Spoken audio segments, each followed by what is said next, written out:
श्री सच्चिदानंद सद्गुरु साईनाथ महाराज की जय. சாய் பக்தர்கள் அனைவருக்கும் அன்பான வணக்கங்கள். ஸ்ரீ சீரடி சாயி சகஸ்ரநாமாவளியின் விரிவுரை கேட்டுக்கொண்டிருக்கிறோம். அதில் தொடர்ந்து 851வது நாமம். சாஸ்வத தர்ம கோப்த்ரே நமக. என்றும் மாறாத தர்ம வழியில் நடந்தவருக்கு நமஸ்காரம். 852வது நாமம். சாந்தி தாந்தி விபூஷிதாய நமக. மன அமைதியாலும் மன அடக்கத்தாலும் அலங்கரிக்கப்பட்டவருக்கு நமஸ்காரம். 853வது நாமம். சிர ஸ்தம்பித கங்கா அம்பசே நமக. தலையில் கங்கை நீரை தடுத்து கட்டியவருக்கு நமஸ்காரம். மேகா என்று பாபாவால் செல்லமாக அழைக்கப்பட்ட மேகசியாமர் பாபாவின் நெருங்கிய பக்தர். உயர்குல குஜராத்தி பிராமணர். அவர் பாபாவை சிவஸ்வரூபமாகவே பார்த்தார். நெடுந்தூரம் நடந்து சென்று வில்வ இலைகளை பறித்து வந்து பாபாவுக்கு அர்ச்சனை செய்வார். சிவன் கங்கை நீர் அபிஷேகத்தால் மகிழ்ச்சி அடைவார் அல்லரோ. ஆகவே பாபாவுக்கும் கங்கை நீர் அபிஷேகம் செய்ய விரும்பினார் மேகா. அபிஷேகத்திற்கு ஒரு மகர சங்கராந்தி தினத்தை தேர்ந்தெடுத்து பாபாவிடம் அனுமதி வேண்டினார். பாபா ஒத்துக்கொள்ளவே இல்லை. பக்கீருக்கும் கங்கை நீருக்கும் எந்த சம்பந்தமும் இல்லை, என்னை தொந்தரவு செய்யாதே என்று சொல்லி மறுத்துவிட்டார். மேகா விடாமல் ஒரு குழந்தையைப் போல் பிடிவாதம் பிடிக்கவே பாபா அரைமனதோடு அபிஷேகத்திற்கு ஒப்புக்கொண்டார்.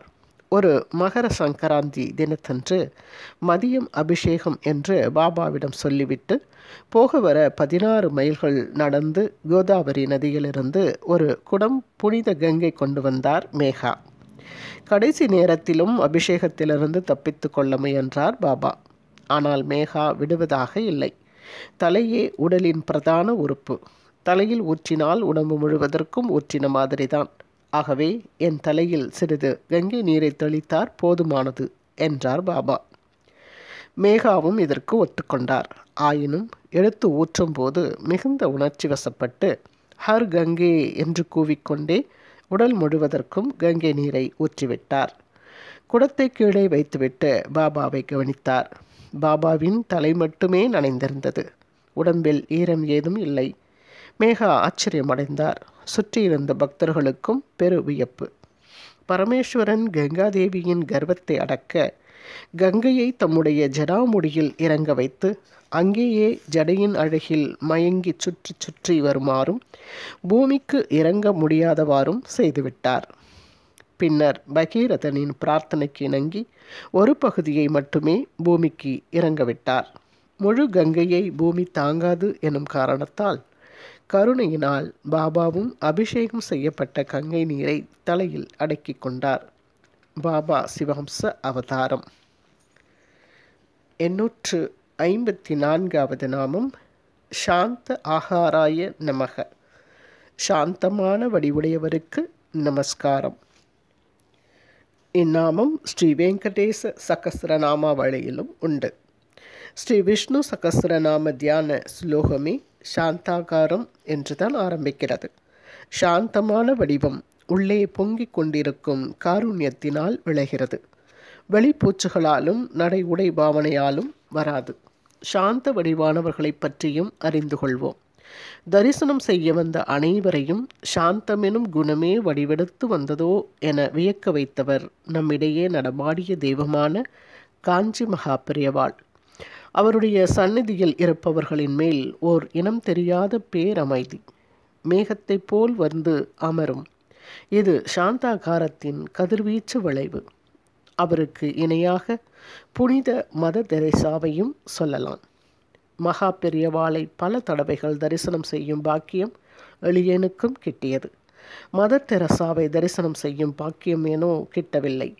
அவர்கள் இருவரும் அடியேனின் மனதில் சாந்த முத்திரை பதித்தவர்கள். கோப வடிவம் கொண்ட மனிதரை மக்கள் நெருங்கவே மாட்டார்கள். நெருங்காத மக்களுக்கு நன்மை செய்வது எப்படி? இந்த நாமம் சொல்லும் நீதி என்ன? உள்ளே கருணையூற்றி பெருக்கு சாந்தாகாரம் உண்டாகும். 855வது நாமம். சிஷ்ட தர்மம் அனுப்பிராப்பிய மௌலானா பாதசேவிதாய நமக. சிஷ்யனுக்குரிய நெறிமுறைகளை கடைபிடித்து தம் மௌலானாவின் திருவடிகளில் சேவை செய்தவருக்கு நமஸ்காரம். சிசுவாக இருந்தபோதே பாபாவை ஒரு மௌல்வி எடுத்து வளர்த்தார். மௌல்விக்கு நான் செய்த பாத சேவையின் பயனையே இன்று நீங்கள் அற்புதங்களாக காண்கிறீர்கள் என்று பாபா சொல்வாராம்.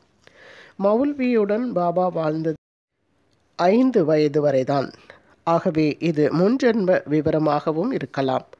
பாபா பல பேர்களுக்கு முன்ஜென்ம விவரங்களை தெளிவாக எடுத்து கூறியிருக்கிறார். சில சமயங்களில் நிகழ்காலத்தை பற்றி பேசிக்கொண்டிருக்கும் போதே நடுநடுவே முன்ஜென்ம சமாச்சாரங்களையும் நுழைத்து விடுவார். பக்தர்களுக்கு குழப்பம்தான். ஆயினும் அது காலக்கிரமத்தில் தானே தெரியும். அக்பர் பிறவி பற்றி பாபா சொன்ன கதை இதற்கு உதாரணம். 856வது நாமம் சிவதாய நமக. மங்களத்தை அருள்பவருக்கு நமஸ்காரம். சிவ என்னும் சமஸ்கிருத சொல்லுக்கு பல பொருள்கள் உண்டு. ஆயினும் மங்களகரமான எனும் அர்த்தமே முன்னால் நிற்கிறது. 857வது நாமம் சிவரூபாய நமக. சிவ வடிவானவருக்கு நமஸ்காரம். மங்கள வடிவானவருக்கு நமஸ்காரம் எனவும் பொருள் கூறலாம். சிவபக்தர்களுக்கு சிவனாகவே காட்சியளித்திருக்கிறார் பாபா. 858வது நாமம் சிவசக்தியுதாய நமக. பிரிக்கவியலாதவாறு ஒன்றிணைந்த சிவனும் சக்தியுமாகியவருக்கு நமஸ்காரம். சொல்லிலிருந்து அதன் பொருளையும், சுடரிலிருந்து அதன் ஒளியையும், பூவிலிருந்து அதன் மணத்தையும், தேனிலிருந்து அதன் இனிமையையும், பாலிலிருந்து அதன் வெண்மையையும் பிரிக்க இயலாது. அவ்வாறே சிவனும் சக்தியும் பிரிக்கவியலாதவாறு இணைந்திருக்கின்றனர். இந்த நாமத்தை கேட்டாலே ஸ்ரீ வித்யா உபாசகர்கள் மெய்சிலிர்ப்பர்.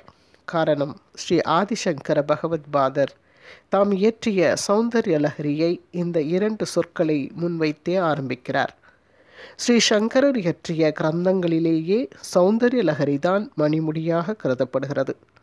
பக்தி கவிதைகளின் சிகரமாக திகழ்கிறது. சாமானியர்களுக்கு இது பக்திக்கு செழிப்பூட்டும் அற்புதமான 100 ஸ்லோகங்கள். ஸ்ரீ வித்யா உபாசகர்களுக்கு இது மந்திர சாஸ்திரம். இரகசியார்த்தங்களையும் பிரயோகங்களையும் ஒரு சத்குரு மூலம்தான் கற்க வேண்டும். காகிதத்தின் மூலமாக கற்க இயலாது. சௌந்தர்ய லஹரி எனும் வடமொழி சொல்லுக்கு அடுக்கடுக்காக பொங்கி வரும் அழகு பேரலைகளின் பிரவாகம் என்பது பொருள். சக்தியின் அழகு. 859வது நாமம் சிறியான் சுத உத்வாகம் யதா உக்தம் பரிபூரண யதே நமக. சிறியானுக்கு மகளின் கல்யாணத்தை நிச்சயிக்கப்பட்டபடியே நிறைவேற்றி வைத்தவருக்கு நமஸ்காரம். ஜி சிறியான் என்றொரு பக்தர். அவருக்கு மகளை தம் மகனுக்கு கல்யாணம் செய்து கொள்வதாக ஒருவர் வாக்கு கொடுத்திருந்தார்.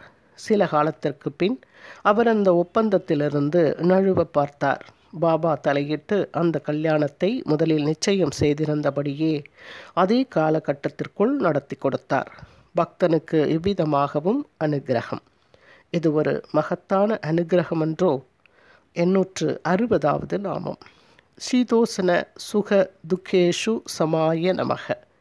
குளிரையும் வெப்பத்தையும் இன்பத்தையும் துன்பத்தையும் சமமாக ஏற்றுக்கொண்டவருக்கு நமஸ்காரம். தன்னை வென்று மனம் தெளிந்து அமைதி அடைந்தவனுக்கு குளிரிலும் வெப்பத்திலும் இன்பத்திலும் துன்பத்திலும் புகழ்ச்சியிலும் இகழ்ச்சியிலும் பரமாத்ம தரிசனம் நிலைத்திருக்கும் என்கிறார் பகவான் ஸ்ரீ கிருஷ்ணர். ஸ்ரீமத் பகவத்கீதை அத்தியாயம் 6 ஸ்லோகம் 7. இதன் தொடர்ச்சியை அடுத்த ஆடியோவில் பதிவிடுகிறேன். தொடர்ந்து கேளுங்கள் நண்பர்களே. குரு வாழ்க, குருவே துணை. ஓம் சாய்ராம். श्री सच्चिदानंद सद्गुरु साईनाथ महाराज की जय. श्री सच्चिदानंद सद्गुरु साईनाथ महाराज की जय.